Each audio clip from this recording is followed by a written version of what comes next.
Di dalam 3 episode sebelumnya, kita telah mempelajari tentang usaha, energi potensial, dan energi kinetik. Lalu, apa hubungan antara ketiga jenis energi ini?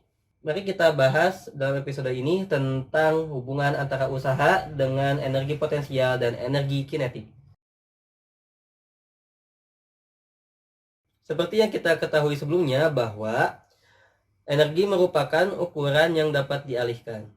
Menurut hukum kekekalan energi disebutkan bahwa energi tidak dapat diciptakan dan dapat dimusnahkan, namun dapat diubah menjadi energi lain. Kita ambil contoh, ada sebuah kok di tangan saya. Seperti yang kita ketahui bahwa kok ini menyimpan energi potensial yang bergantung pada ketinggiannya.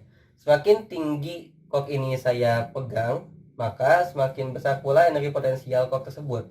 Nah, jika saya jatuhkan kok ini dari sini sampai ke sini, maka besar energi potensialnya mengalami perubahan. Nah, perubahan energi potensial ini kita sebut dengan usaha. Oleh sebab itu, hubungan usaha dan energi potensial dapat dirumuskan sebagai W sama dengan delta EP, di mana delta EP-nya merupakan selisih energi potensial akhir dengan energi potensial awal. Oleh sebab itu, maka persamaan ini bisa diubah menjadi W sama dengan EP2 dikurangi EP1. Di mana EP1 merupakan energi potensial awal dan EP2-nya adalah energi potensial akhir. Seperti yang kita ketahui di beberapa bab sebelumnya, bahwa energi potensial dirumuskan sebagai M dikali G kali H. Sehingga nanti akan didapatkan W sama dengan MGH2 dikurangi MGH1. Selanjutnya kita sederhanakan, maka nanti akan didapatkan W sama dengan MG dikali H2 minus H1.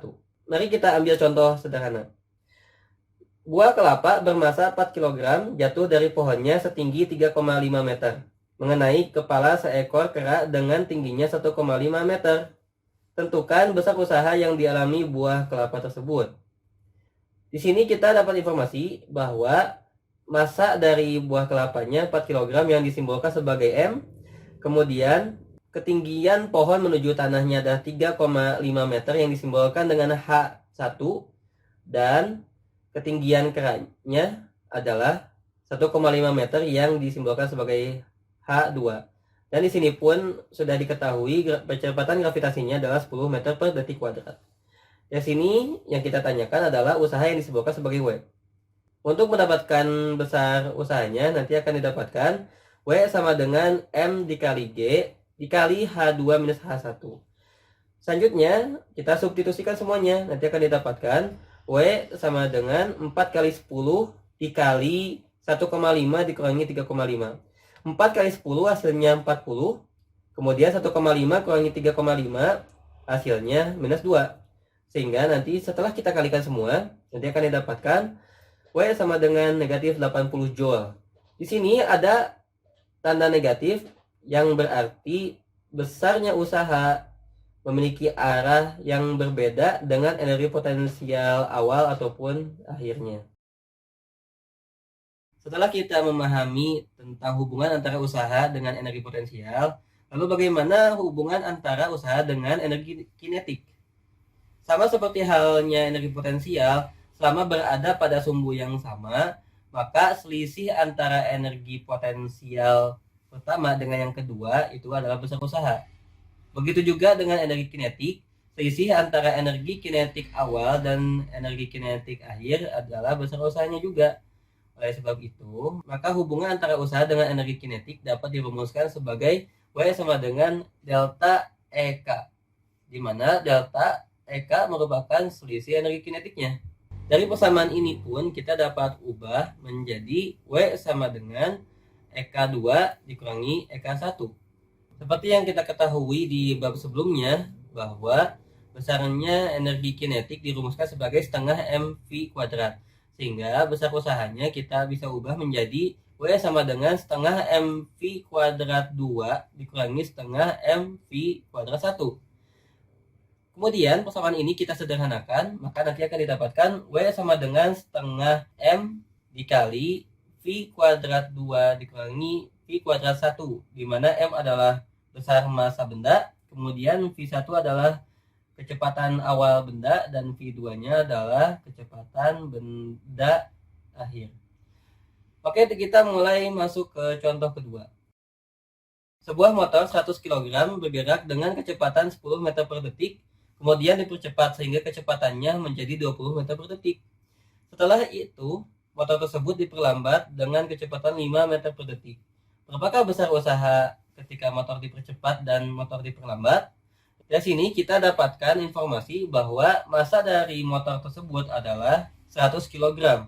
Kemudian kecepatan awal motor adalah 10 meter per detik.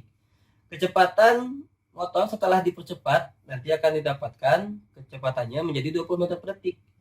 Kemudian setelah diperlambat, ternyata motornya menjadi 5 meter per detik. Ada dua usaha yang kita tanyakan, yaitu usaha ketika motor dipercepat dan usaha motor ketika diperlambat. Maka dari sini untuk menjawabnya kita menggunakan persamaan setengah dikali M dikali V kuadrat 2 dikurangi V kuadrat 1. Maka untuk menjawab usaha yang pertama, berarti kita masukkan saja V1 dan V2-nya dengan M-nya juga. Nanti akan didapatkan W1 sama dengan setengah kali 100 dikali 20 kuadrat dikurangi 10 kuadrat. Setengah kali 100 hasilnya 50. Kemudian 20 kuadrat 400 dan 10 pangkat 2 adalah 100. Sehingga nanti akan didapatkan W1 sama dengan 50 dikali 400 kurangi 100. Setelah ini berarti kan kita kerjakan dulu yang dalam kurungnya. 400 kurangi 100 hasilnya 300. Maka nanti W1 sama dengan 50 kali 300. Sehingga besar usaha ketika dipercepat sama dengan 15.000 Joule. Kemudian untuk besar usaha yang diperlambat kita gunakan persamaan yang sama. Hanya saja yang membedakan adalah kecepatan awal dan akhirnya. Kita masukkan kecepatan akhirnya yaitu V3 dan kecepatan awalnya V2. Nanti akan didapatkan W2 sama dengan setengah dikali M kali V3 kuadrat dikurangi V2 kuadrat. Nanti akan didapatkan W2 sama dengan setengah kali 100 kali 5 kuadrat dikurangi 20 kuadrat. Setengah kali 100 hasilnya 50. Kemudian 5 kuadrat hasilnya 25. Dan 20 kuadrat hasilnya 400. Maka nanti akan didapatkan W2 sama dengan 50 dikali 25 kurangi 400. Nah, nanti 25 kurangi 400 hasilnya 375 yang harus ditanda negatifkan. Maka nanti akan didapatkan 50 dikali minus 375. Setelah ini kita kalikan deh hasilnya. Besar usaha ketika motor diperlambat nanti akan menghasilkan negatif 18.750 Joule. Di sini kita dapatkan W1 nilainya positif dan W2 nilainya negatif. Positif dan negatif ini mempengaruhi arah dari usahanya. Kalau misalkan positif berarti dipercepat, maka kalau nilainya negatif artinya motor tersebut sedang diperlambat. Oke, sekian untuk episode kali ini. Mudah-mudahan bermanfaat. Jangan lupa tetap belajar di rumah dan tetap berada di rumah. Semoga semuanya diberikan kesehatan di dalam Ramadan ini. Dan juga tetap stay home and study from home.